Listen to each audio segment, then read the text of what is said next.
O objetivo desse vídeo é a gente entender como calcula o determinante de uma matriz utilizando a regra de Sarros, tá? A gente já viu como calcula o determinante de uma matriz pelo teorema de Laplace e agora a gente vai ver aí um outro método que tem para calcular a determinante, tá? A gente ainda vai ver mais uns 2 ou 3, talvez, métodos do cálculo do determinante, tá? Esse é um assunto bem interessante, né? Que tem aí várias formas de calcular, né? Porque a gente tem matrizes de N linhas e N colunas, né? Matrizes aí que são grandes, são pequenas e cada método tem a sua particularidade, né? Para você conseguir aí fazer o cálculo do determinante da melhor forma possível, certo? Então a gente vai ver a regra de Sarros. Então, ó, dada aí a matriz, né, uma matriz genérica, que tem ali uma matriz quadrada, né, com aqueles elementos, lembrando que a gente só consegue fazer o cálculo de determinante de matrizes que são quadradas. O que são matrizes quadradas? Matrizes que têm o mesmo número de linhas e o mesmo número de colunas. Você não calcula determinante de matrizes que não são quadradas, tá? Muito importante isso. Então, na regra de Sarros, você aí, ó, vai repetir a primeira e a segunda coluna do lado direito da matriz, né? Conforme mostra o esquema aqui abaixo. Então, ó, eu tenho aqui desse lado em preto a minha matriz original, né? Ó, tem ali os elementos dela. A11, A12, A13, A21, A22, A23, A31, A32 e A33. Eu tenho aqui a minha matriz ali, a minha matriz A, né? Ó, os meus elementos que estão ali eu coloquei aqui. E aí, para a gente calcular o determinante utilizando a regra de Sarros, você vai repetir os elementos da primeira e da segunda coluna aqui do lado, ó, que são os elementos que eu coloquei aqui de laranja. Tá vendo, ó? Eu repeti essas duas colunas aqui do lado.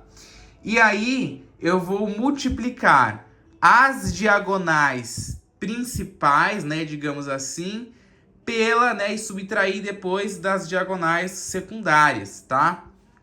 Então, as diagonais principais são essas e as secundárias são aquelas dali, certo? Então, eu vou fazer A1 vezes A22 vezes A33 vai dar um valor.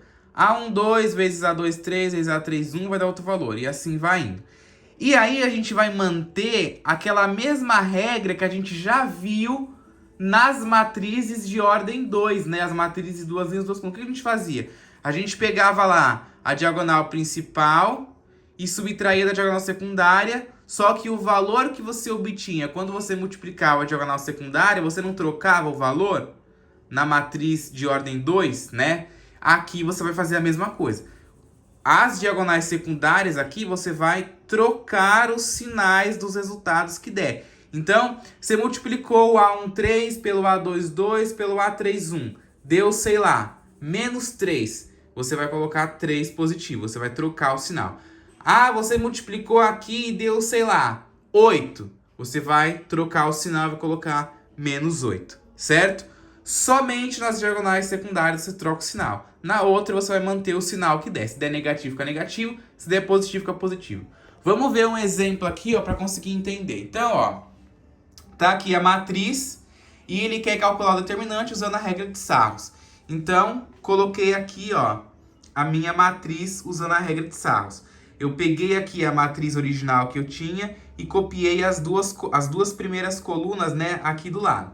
Lembrando que a notação de determinante não é a notação de chave como a gente representa a matriz.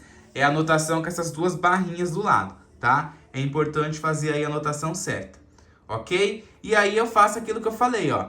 Eu multiplico os elementos da diagonal principal, então vai ser 1 vezes 5, que dá 5. 5 vezes menos 2, que dá menos 10. Menos 1 vezes 2 dá menos 2. Menos 2 vezes 2 dá menos 4. 0 vezes 3 dá 0, 0 vezes 4 dá 0. E aí eu mantive o sinal de todo mundo aí do meu produto, certo? E aí fazendo menos 10 menos 4, eu obtive menos 14 aqui na multiplicação, né, dos meus elementos da diagonal, das diagonais principais, tá? Depois eu vou para as diagonais secundárias, né, ó, as outras ali. Então vai ser 0 vezes 5 vezes 2, que dá 0. Só como eu estou na diagonal secundária, eu troco o sinal, então fica menos 0. O zero não tem sinal, né? Nem positivo nem negativo. Mas para não perder o costume, eu coloquei aqui, troquei o sinal dele. Depois, 1 vezes 2 vezes 4. 1 vezes 2 é 2, 2 vezes 4 é 8. Daria 8 positivo. Só que como a gente está na diagonal secundária, troca o sinal. Depois, menos 1 vezes 3, que dá menos 3.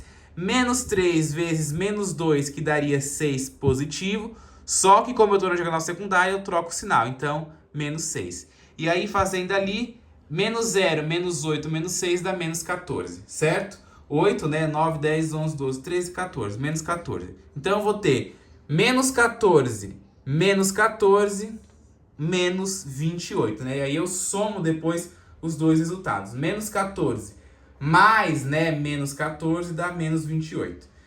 Pensa em dinheiro. Você deve 14 reais, deve mais 14, ao total você deve 28 reais. Então, o determinante dessa matriz é menos 28, tá? Você vê que a conta não é difícil, né? A gente não tem uma conta rigorosa. É só fazer as multiplicações e tomar muito cuidado nas diagonais secundárias para trocar o sinal. Por isso, ó, que eu coloco até esse símbolozinho aqui em cima, para você lembrar de trocar o sinal. Certo, pessoal? Tranquilo? Espero que tenham conseguido entender aí essa ideia que não é difícil, ok?